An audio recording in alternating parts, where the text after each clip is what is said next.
ओम गणेश हर हर महादेव। अब अक्षय तृतीया 19 तारीख को है जो हम जानते हैं, लेकिन फिर भी देश काल के अनुसार कुछ स्थान या देशों में जो है वो अक्षय तृतीया एक दिन पहले है। तो आप जिस देश में हो वही का पंचांग लेकर के ही आप इसका जो है पूरा विधि विधान कीजिए, ताकि आप जो पुण्य कर रहे हैं वो गलत मुहूर्त या गलत दिन की वजह से उसमें से आप करने जाओ पुण्य और गलती से हो जाए पाप, ये एक कन्फ्यूजन ना हो, तो वो थोड़ा ध्यान रखिएगा।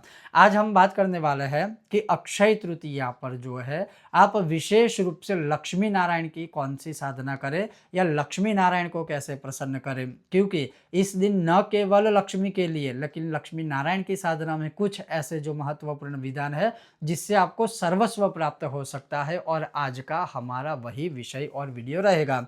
अगर आपको आज का यह विषय वीडियो पसंद आए तो लाइक कीजिएगा, शेयर कीजिएगा, चैनल पर नए हो तो सब्सक्राइब कीजिएगा। तो चलिए शुरू करते हैं। पहला एक विधान जो है वो मैं आपको बता रहा हूं और वो है श्री सूक्तम सहित श्री विष्णु सहस्त्र नाम पाठ। अब वो करेंगे कैसे? तो अगर आपके पास श्री यंत्र है, अगर आपके पास शालिग्राम भगवान है, अगर आपके पास नारायण है, नारायण की मूर्ति हो या यंत्र हो, जो भी आपके पास है, तो आपको सबसे पहले ये करना है कि जब आप यह विधान करना चाहते हो या करने वाले हो, तो सबसे पहले जो एक सामान्य सा जो विधान रहता है ना, अपने आसन के ऊपर बैठना आदि आदि जो भी सारी चीज़ें हैं, तो वो करने के बाद आपको संकल्प लेना है। संकल्प क्या लेना है? तो अगर आप ये उपासना या आप साधना यह कर रहे हो अक्षय तृतीया में, तो वो क्यों कर रहे हो? सबकी मनोकामनाएं अलग रहती है। किसी को लक्ष्मी प्राप्ति, किसी को ग्रह दोष निवारण हेतु, किसी को पितृदोष निवारण हेतु, किसी को व्यापार वृद्धि हेतु, किसी को विद्या प्राप्ति हेतु। तो जैसी जो आपकी कामना है आप वो संकल्प भगवान के सामने बोल दीजिए।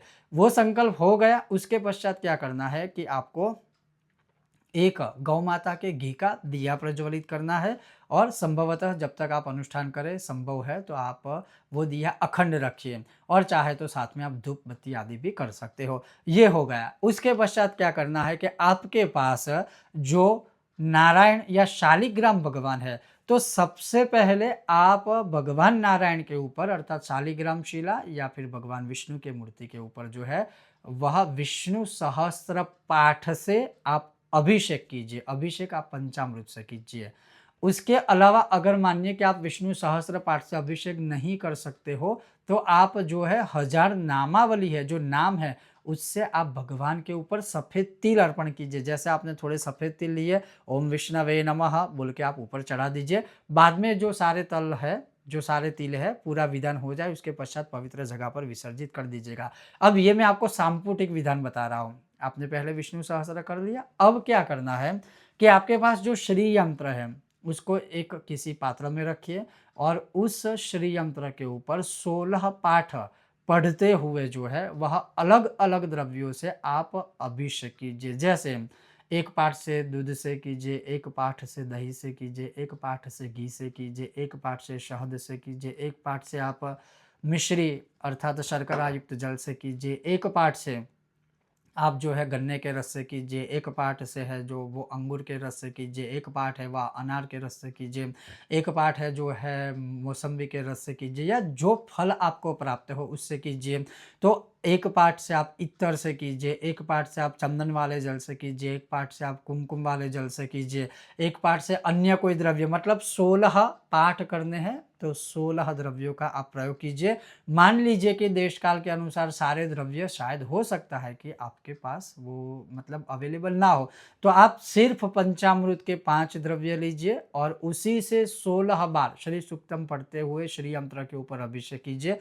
वो भी ना कर पाए तो मैं आपको सिर्फ और सिर्फ एक एडवाइस दूंगा जिसका प्रमाण हमारे शास्त्रों में है। एक गौ माता के घी से अभिषेक कीजिए, दूसरा अंगूर के रस से और तीसरा अनार के रस से। ये 3 रसों से भी अगर आप अभिषेक करेंगे 16 पाठ पढ़ते हुए, तो माता लक्ष्मी की अपार कृपा प्राप्त होगी। और लक्ष्मी शब्द का मतलब सिर्फ धन संपत्ति नहीं, अपितु सर्वस्व, एक सांसारिक जीवन में मनुष्य को जो भी प्राप्त करना होता है वो।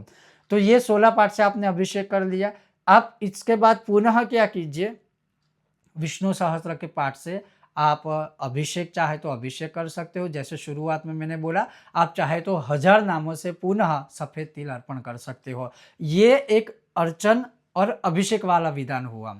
अब मानिए कि किसी को अभिषेक अर्चन ये कुछ ना करना हो या ना कर पाए, तो आप केवल पाठ मात्र से भी ये अनुष्ठान करके भगवान की कृपा प्राप्त कर सकते हो। कैसे? तो आपके पास यंत्र है, आपके पास नारायण है, आपके पास शालिग्राम शिला आदि है, उनके आगे जैसे मैंने शुरुआत में कहा गौ माता के घी का दिया प्रज्वलित करें और धूप बत्ती प्रज्वलित करें। पहले एक पाठ विष्णु सहस्त्र का करें, फिर 16 पाठ श्री सूक्तम का करें और फिर से एक पाठ विष्णु सहस्त्र करें। और जब ये पूरा हो जाए तब आप वह सारी चीज़ें भगवान को समर्पित करें। आपने जो संकल्प लिया था उसे छोड़ दीजिए।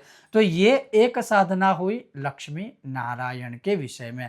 अब मानिए किसी को सिर्फ और सिर्फ लक्ष्मी ही प्राप्त करनी है, तो उसके लिए सबसे उत्तम प्रयोग विधान आदि क्या रहेगा, वो मैं बहुत जल्द आने वाले विषय और वीडियो में आपको बताऊंगा। अगर आपको आज का यह विषय वीडियो पसंद आया हो तो लाइक करें, शेयर करें, चैनल पर नए हो तो सब्सक्राइब कीजिएगा। और हाँ, जो आपने अभिषेक किया है वो द्रव्य, जो आपने अर्चन किया है वो द्रव्य बाद में किसी पवित्र जगह पर आप विसर्जित कर सकते हो।